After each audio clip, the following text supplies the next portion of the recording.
kita mau wawancarai Bu Mel tentang pendidikan era digital. Apakah Ibu bisa? Ya, bisa. Baik, untuk pertanyaan pertama, saat pandemi kemarin siswa belajar dari rumah melalui Zoom meeting. Menurut Ibu, apakah belajar online itu efisien?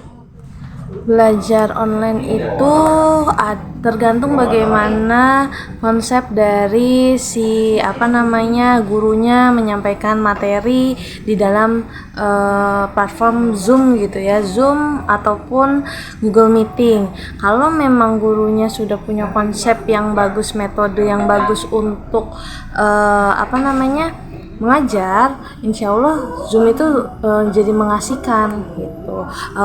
Jadi tergantung, balik lagi gimana ke gurunya bisa mengendalikan sistem online tersebut atau tidak gitu.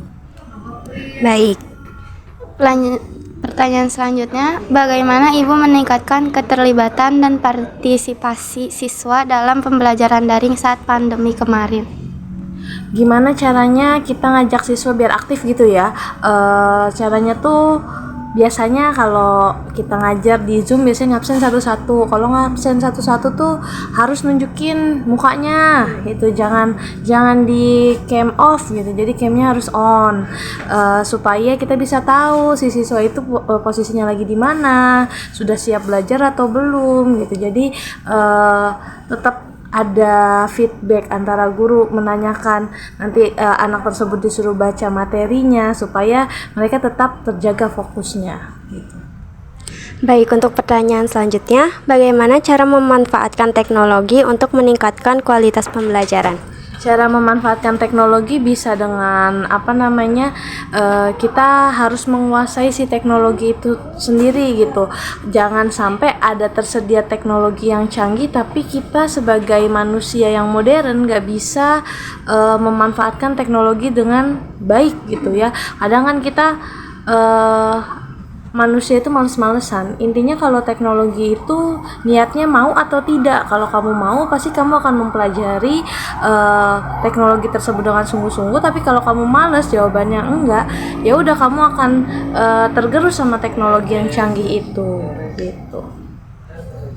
Untuk pertanyaan selanjutnya, bagaimana teknologi dapat membantu guru dalam merancang pembelajaran yang lebih efektif dan personal? Apakah e-book menjadi solusinya? Teknologi sekarang udah canggih-canggih ya. Mungkin kalau e-book itu udah salah satu teknologi yang dipakai saya udah sejak lama. Cuman di zaman sekarang udah ada teknologi baru namanya AI. Kalau kita sebagai guru ada bikin perangkat mengajar, itu banyak banget cara-cara atau teknik-teknik membuat perangkat mengajar melalui AI. Nanti kita hanya mengetikkan kata kunci lalu keluar beberapa contoh dari si perangkat belajar gitu. Nanti kita jadi tahu nih bagaimana kita harus mengajar di kelas, metode belajarnya harus pakai seperti apa. Dari situ saya sih sering ya, termasuk yang sering memanfaatkan teknologi gitu, karena lebih mudah, lebih instan, tapi jangan terpaku sama kita cari kata kunci di Google atau di AI langsung kita copy paste. Harus kita amati, teliti, dan cermati dulu. Jadi jangan asal copy paste gitu. Baik, untuk pertanyaan selanjutnya, benarkah e-learning dapat membuat proses belajar lebih fleksibel dan efisien? Oke, biasanya di e-learning atau aplikasi-aplikasi belajar mereka punya cara atau metode pembelajaran yang menarik dengan gambar-gambar yang lebih kreatif, kemudian kuis-kuis yang interaktif.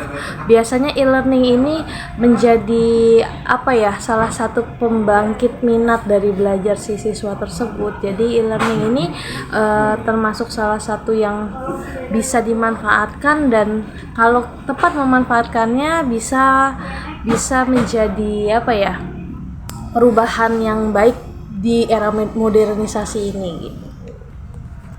Oke. Untuk pertanyaan selanjutnya, apa saja tantangan yang dihadapi oleh guru dalam menerapkan e-learning? Hambatan? Iya, tantangan yang dihadapi Tantangan yang dihadapi guru untuk menggunakan e-learning, biasanya tantangannya adalah guru-guru yang senior. Guru-guru yang senior kan mereka ketika dulu belajar tidak menggunakan teknologi seperti guru-guru yang sudah modern zaman sekarang gitu. Kendalanya kita biasanya saling membantu guru-guru yang sulit menerapkan teknologi di pembelajaran. Kita harus membantu guru-guru yang senior untuk bisa menguasai teknologi seperti itu. Untuk pertanyaan terakhir, apakah melalui pembelajaran digital membutuhkan biaya lebih? Kalau biaya lebih dalam kegiatan pembelajaran digital tentu saja butuh ya. Kita kalau menggunakan teknologi digital terutama internet, minimal banget kita harus punya kuota gitu. Kuota itu kan nggak ada yang gratis, beli sekalipun itu wifi gratis atau apa itu juga bayar gitu. Tetap kita harus modal dulu untuk mengakses digital itu. Kita harus punya perangkat laptop, perangkat modem atau wifi, kuota handphone gitu. Itu butuh dibeli dengan uang.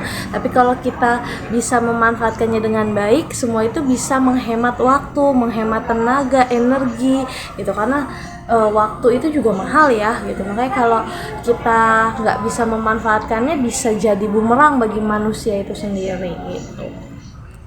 Baik Ibu, terima kasih atas waktunya. Ya, sama-sama.